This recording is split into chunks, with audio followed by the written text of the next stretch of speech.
ولقيت عدي قاعد على الرصيف. قلت له ايه ده؟ انت بتعمل ايه هنا؟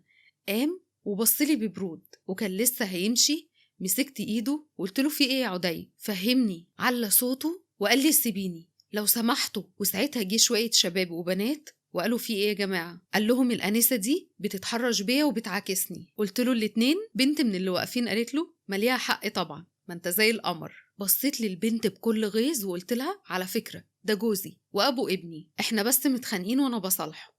قال لا انا معرفهاش، دي كدابة. قلت له عدي اعقل. قال لي عايزة ايه مني؟ مش رجعتي له خلاص؟ سيبيني في حالي بقى. قلت له والله ما رجعت، انا بس نهيت الموضوع وقلت له ان قلبي بقى مع واحد تاني. ابتسم وقال لي بجد؟ احلفي. ضحكت وقلت له ايوه بجد. بص للناس وقال لهم خلاص يا جماعة طلعت مراتي. ضحكت وانا ببص لعدي وبفتكر اني عملت فيه نفس الموقف ده. المهم بعد شهر كنت قاعدة في الكوشة جنبه. لو حابين تكملوا القصة، اسم القصة موجودة على الفيديو، وكمان في سهم تحت صورتي في الفيديو، دوسوا عليه هيدخلكم القصة على طول.